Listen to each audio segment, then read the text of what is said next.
Hello, and welcome to Liberty Home Care Orientation.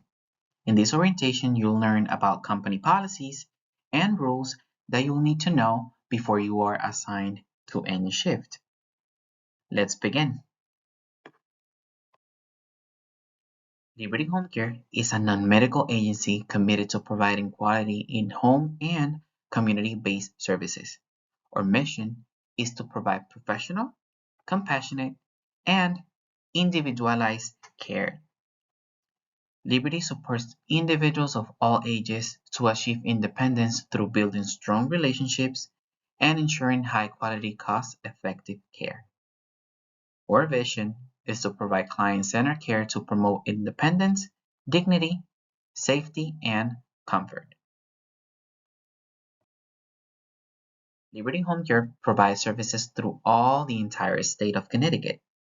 Some of those services are elderly care, which includes companion, homemaker, elderly assistant, also known as PCA, mental health care, acquired brain injury, living services, adult family living, residential assistance, recovery assistance, autism for young adults 12 and older, veteran services, community support program, also known as CSP, money follows the person, and bill pay services. And we are going to start the orientation right off with HIPAA. All medical and personal client information is confidential, as required by law. Any client care plans need to be destroyed upon separating from the client. We're also going to learn about incident reporting policy, which all Liberty Home Care staff are mandated to notify the office whenever there's an incident involving a staff member or a client within 24 hours of incident occurrence. The employee is to come into the office and fill out an incident report form, and an incident is considered any accident or injury to the employee or client. Could be something verbal as well. All you got to do is just give us a call here in the office and we'll give you instructions on what to do next. Liberty Home Care office hours are from 9 a.m. to 5 p.m. Monday to Friday. If you ever need to call out, please call the number listed on your name badge and speak with the assigned coordinator.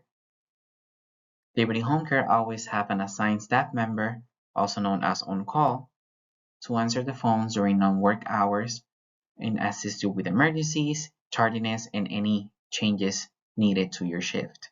And this is after 5 p.m. and weekends. Do not press any extension, do not leave a message, wait for the phone to ring, and speak with someone directly. We do not accept text messages as callouts, any voicemails as callouts. If a callout is due to a medical reason, documentation from a healthcare provider will be requested. Any last-minute callout is considered a callout from work less than 4 hours if you're calling out for an ABI, RA, or autism shift, and 3 hours if you're calling out for a companion, homemaker, or PCA shift, which means that you need to call 3 hours in advance if if it's PCA, homemaker, or companion, or 4 hours if you're working with an ABI, autism, or RA client. Failing to do so will result in a verbal warning by HR. Two instances of no call, no shows will result in immediate termination. Any time off requested must be at least 2 weeks in advance by signing up the time off request form. A time off request form we have here in the office. We can email it to you, we can mail it to you, or you can pick it up here at the office and need to be requested again 2 weeks in advance in order to be approved. Just a reminder, text messages and voicemails are not accepted when calling out. Please, when calling out, call the office number and speak with a live individual. Very important.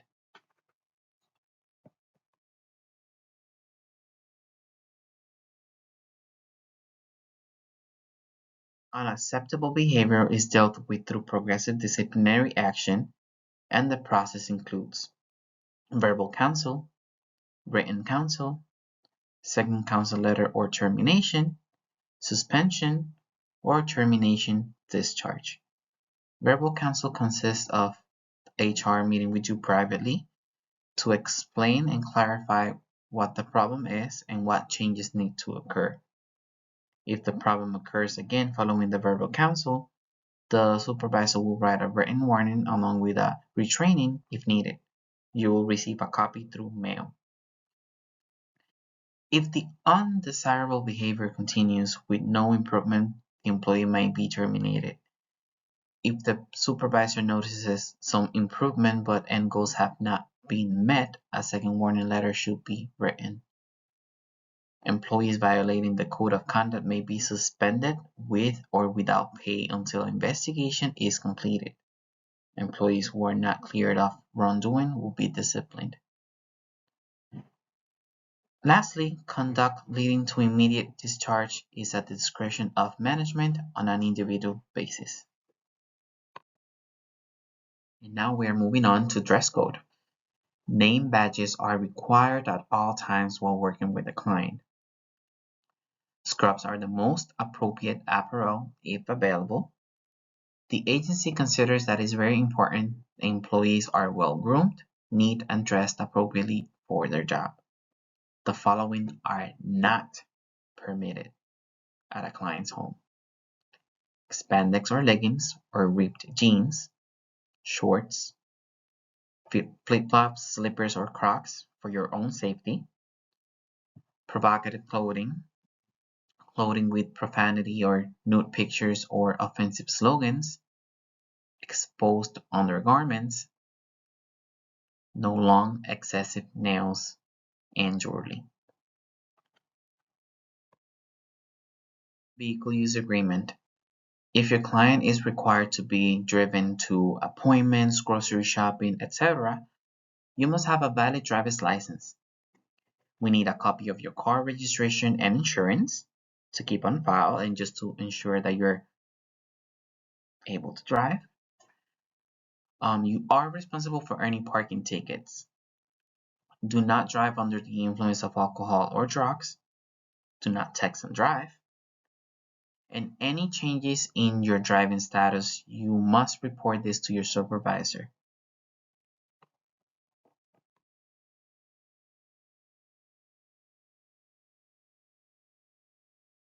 Now we're going to talk a little bit about boundaries. Keep your relationship between you and your client professional. Confidentiality is a must. Do not give the client or client's family member your phone number. If they need to reach out to you, they can call the company and one of the scheduling coordinators can pass a message to you. Do not contact any case managers if there are any concerns. Call the office and speak again with one of the scheduling coordinators. Do not spend personal time outside of scheduled work hours. Respect the client's home and their personal time. Communication about the client or any issues about the client are to be only discussed with office staff. Be friendly, but do not be friends. Clients should not know about your personal life. Client and their families pay for the care they receive from Liberty. Caregiver should never accept or ask for money, tips, loans, gas money, etc. That is not allowed. Very important. No conducting personal business while on the client's scheduled time. Leave that for after work. When you're with your client, only focus on your client. Do not spend the client's cash, EBT, food stamps, or any client money for your personal use. Always bring the receipt to your client. In the event that you go out to buy them something and they give you the EBT card or their bank card, always bring a receipt. Now we're going to talk a little bit about payroll. Liberty Home Care does not give any paper checks, only direct deposit. And for payroll purposes, the work week starts on Sunday and ends on a Saturday. And Liberty Home Care will process payroll on a weekly basis on Tuesdays, and employees will get the direct deposit either on Thursday or Friday. Employees must record punch in and punch out through Sandata, the system that we use for punches. All employees subject to this policy are required by law to accurately record the time worked.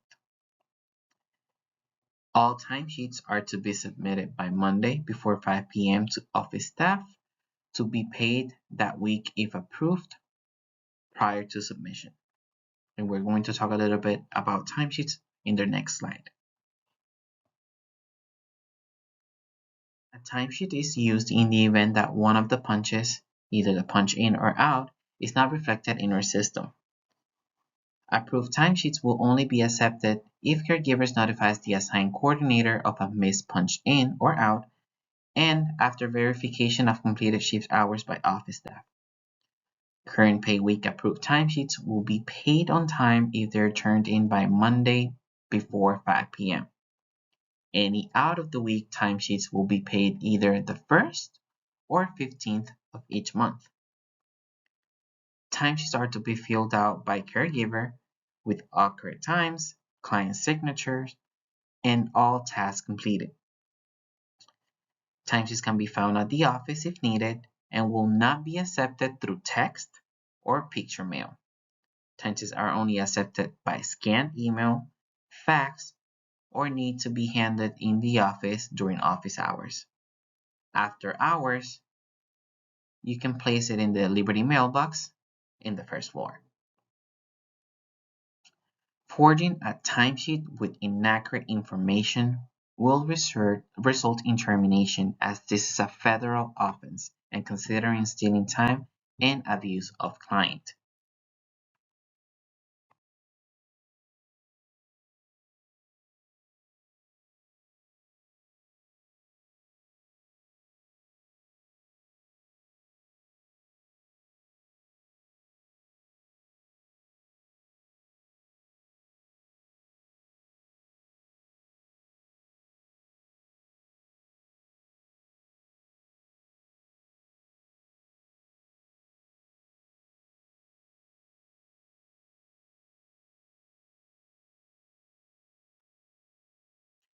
Liberty Home Care will conduct a minimum of one performance evaluation annually on each employee. In this evaluation, human resources will speak to you about how you've been doing with your clients and if there's any improvement that needs to be done. When it comes to resignation, if you wish to resign your employment with the company, we request that you notify your supervisor at least 2 weeks in advance. This notice should be in the form of a written letter. Discrimination, workplace bullying, and sexual harassment is prohibited. If you have any questions, please make sure to ask the onboarding coordinator. She'll be happy to answer them. Welcome aboard!